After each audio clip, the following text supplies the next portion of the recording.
I got to talk. I got to tell what I feel. I got to talk about my life as I see it. Biggie. Uh-huh. Hello guys, welcome back. So I wanted to shoot another video to talk about how I got my first programming job. So I had kind of alluded to this in a previous video where I was doing some freelancing for friends of my lady, pretty much. A lot of free work, I would say, in there. But I started putting out resumes. I was working down at the hotel on the strip, and I really was having a rough time of it. The money was tight, and I was ready to make a change pretty quick for both my family and myself, for my own sanity. So I started putting out resumes. I had on my resume that I knew HTML and CSS and JavaScript, and I had put Angular JS on there as well, with PHP. These were all things that I learned online using my online resources like Treehouse for the most part. I went through their PHP track. So at the time I was feeling really confident with that. I had built some applications using PHP. So I felt pretty comfortable there. My JavaScript skills were pretty lacking, to tell the truth. I didn't know how bad they were at the time, but this is me, years down the road looking back at that. I really didn't know a lot at all looking back. But back then, you don't know what you don't know. So I felt, decently confident in JavaScript, felt pretty comfortable in HTML, and my CSS chops were mediocre at best. But I started putting out resumes. So I was looking all around town in Vegas, I was checking the job boards like, Career Builder and Monster.com and all of those sites. And I started to find out that Vegas didn't have a super humongous market for developers, web developers to be specific. Vegas was dominated by the casino industry, obviously, and they still use they're not on the cutting edge. They're big enterprise companies, so they don't use cutting edge technology. So they hadn't transitioned over to using SPA applications. SPA stands for single page applications, which is an application that you would use something like Angular for on the front end. That's a single page web application. Angular, Ember, React, something like that. You could build a single page application with. They were still using a lot of C# on the back end with ASP.NET, kind of old school stuff. And a lot of their sites, though, weren't applications. They were more brochure sites.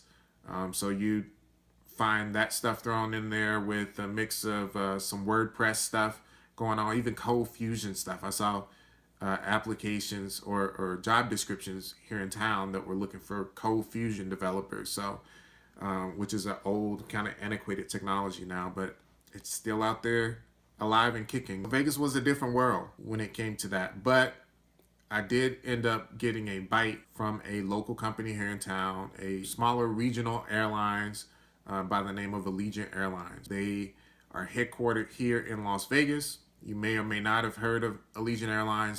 I didn't know anything about Allegiant Airlines, to be quite honest. But they did have a job application up for a web developer, and I applied for it.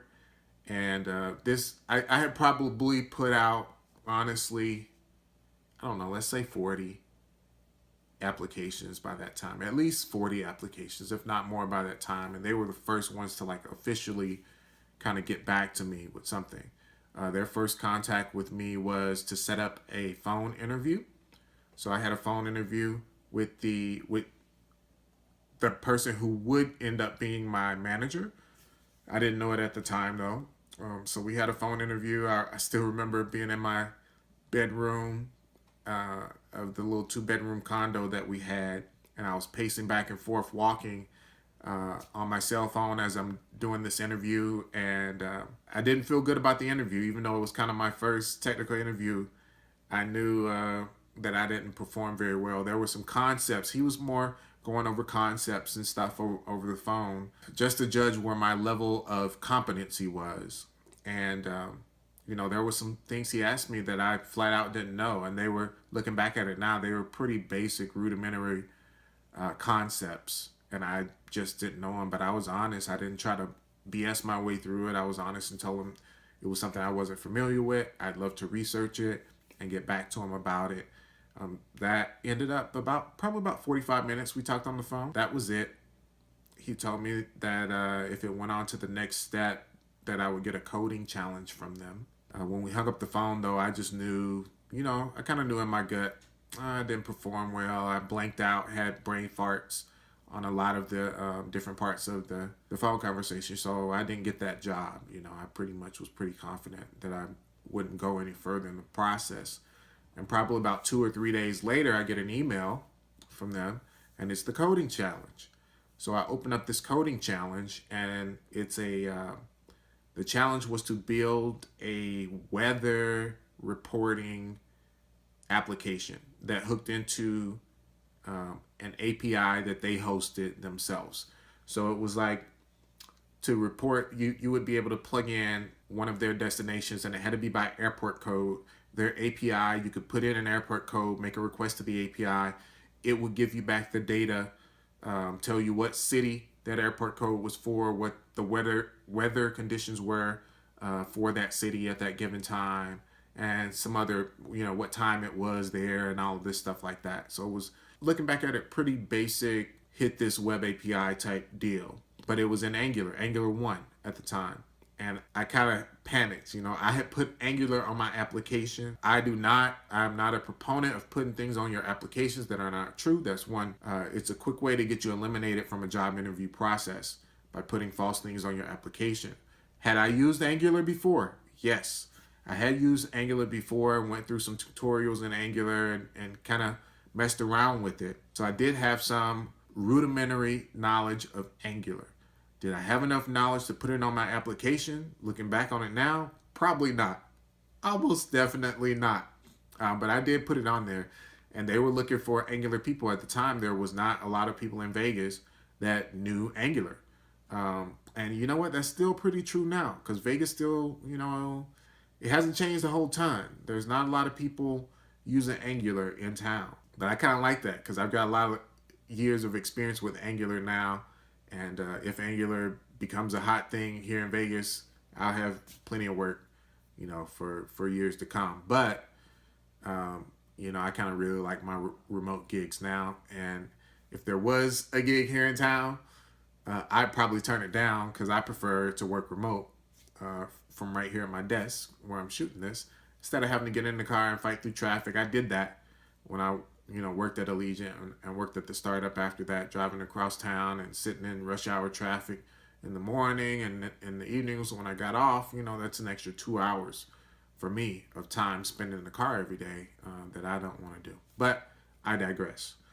So I get this coding challenge, and it ended up, they gave me 4 days, I think, to get it done and get it back to them. And I spent the first probably 3 days just getting up to speed with Angular, how to do this, how to interact with an API using AngularJS. You got to remember, I was working full time at the hotel at the time, and I had a family with 2 little kids, a older stepson, and my lady, and we're all crammed in this 2-bedroom condo, so I don't have like quiet time or a long time or anything like that to get this thing done. And of course, they send it in the middle of the week, and not on the weekends when I'm off. So I think it was my work Monday. So I didn't have any time. I had to go to work, get home, help the lady with the kids, still do all my family responsibilities and get all that done, and then try to squeeze in time to learn Angular and get this coding challenge done at the same time. So it was definitely a little rough there for a little bit. But I ended up scrambling something together. It wasn't complete. It didn't do everything that they wanted it to do, but I did turn it back in on time by that 4th day. And I just told them, look, I didn't get it all done, but I wanted to send you what I had. With it not being complete, I had another big feeling that, I didn't get that job. I didn't complete the coding challenge. Probably, 4 days later or a week later maybe, I get an email from the recruiter that I was dealing with. This job was brought to me by a recruiter, by the way. that had placed people with Allegiant Airlines before. She was the one that originally contacted me, set up the interview, phone interview with Allegiant and all of that. So big thanks and shout out to her. I couldn't even tell you what her name was now. But anyway, she calls me up and say they want to meet with you. You know, they want to do an in-person interview. And I'm like stoked and ecstatic. You know, I didn't think I would have made it through the phone interview and the coding challenge that I didn't complete. But they brought me in. When I got the schedule for the interview, it was like a 4-hour interview. And my heart dropped. You know, now, having been in the industry some years, I know that, you know, having a 4-hour interview or even longer is not an unusual thing in the technical sense, because they want to bring you in and, you know, you're going to answer some questions and do some work or something for them. And in the place I'm at now, we pair program with the people. So you're going to come in, you know, they have the sit down, ask questions interview portion of it, which is pretty short. And then you pair with different people. So if two of us developers were pairing, you would come into that mix and you would replace one of those developers. The other one's kind of looking over your shoulder, and you're gonna do some work like that we're actually working on. So we want to see how you interact in a pairing situation, how you communicate, and what your thought process is. You know, you can't. Don't matter what you have on your interview, you can't lie your way through that. Like, you can't BS your way through that. When it's time to go and you sit down and your fingers on keyboard and you're presented with, here's a problem I'm actually working on right now. Let's bust this out. Here's the problem. Explain to me how you would work through that problem, or how can we come up with a solution? And then I want you to implement that solution. You know, if you don't know your stuff, it becomes very apparent and very prevalent immediately. So they brought me in. I sat in the car before my interview. I got there early, of course, for my interview. I sat in the car. I had all these books. Actually, I think some of the books might even be up there. Some Angular books and stuff. Some of those books all the way up at the top. There's PHP, design patterns, Node, stuff up there. I had some of those very books on the seat in the car next to me, and I pulled out the PHP design patterns book and I just skimmed through it. I didn't know anything about design patterns, but I did read the table of contents, and I read, you know, the first couple sentences of each section that would go over a particular design pattern. And I'll come back to why that was important in just a second. But I went into the interview. I sat down, I met with the guy that gave me the phone interview, who again would end up being my manager. He chatted with me for a while, and then he brought the devs in. He said there's going to be 2 waves of developers coming in to talk to you. So I'm sitting there on one side of the table. The other side of the table, there's 3 chairs. 3 devs walk in, all with their MacBook Pros, and boom, boom, boom. They sit them down in front of me, and they commence to start grilling me on stuff, on topics and questions and all of that. And that went on. The first part of it was 30 to 45 minutes or something like that.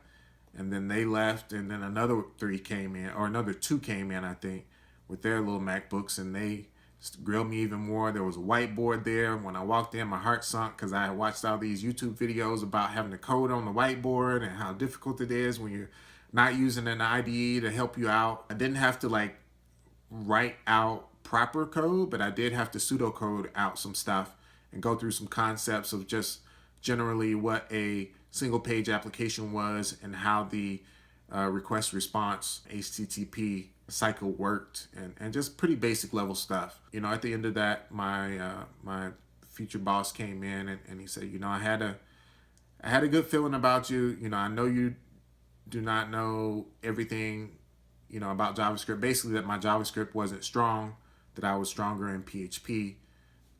But they needed a JavaScript developer, an Angular developer pretty badly. And he thought that I had the ability to learn, because he knew I didn't know Angular very well, and I still struggled my way through that Angular coding challenge and all. And he wanted his team to confirm what he felt about me, that I had the ability to learn. And I guess the team confirmed that. And he ended up, you know, making me an offer. And I was ecstatic. You know, he made me an offer, and I jumped all over it.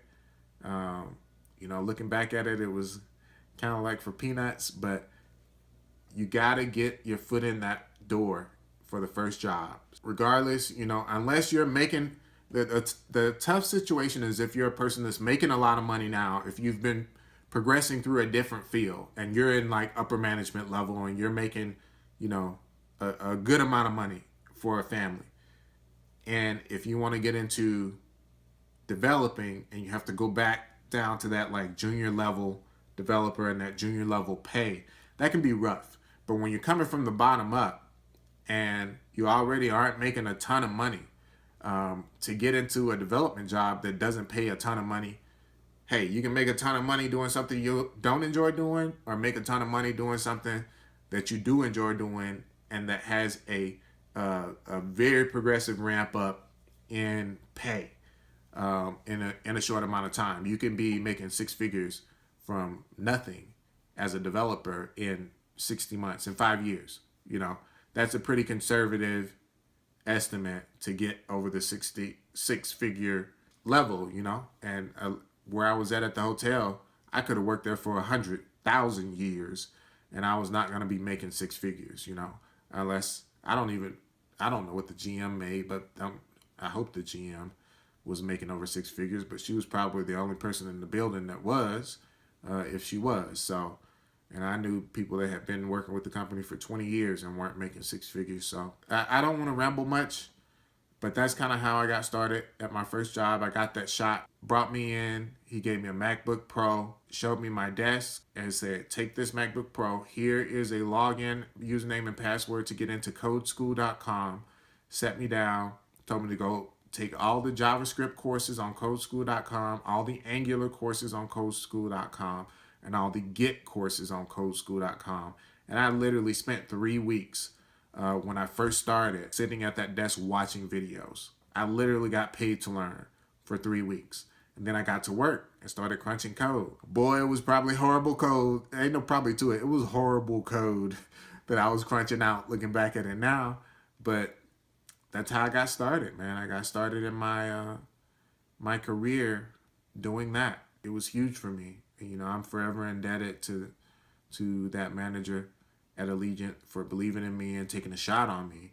I've heard somebody say getting your foot in the door is like a man getting his foot in with the lady. A lot of times ladies don't want to mess with you until some other lady is messing with you. You know, you get married and all of a sudden, you know, all these other people want to flirt with you or something like that. Getting a job in technology field can kind of be the same way. Nobody wants to mess with you until somebody takes a shot at you. A shot on you rather, and gives you that first gig. And once you got your foot in the door, then everybody else is like, okay, somebody's taking a shot on him and actually paid him to do coding work. So, you know, we feel a little more comfortable doing the same. So that's kind of it. You know, just keep pounding down that door. I was not ready when I started putting in applications. I was not ready when I got my first job, you know. But that's kind of what that junior level is for, is to allow you to get in and make mistakes and learn and progress.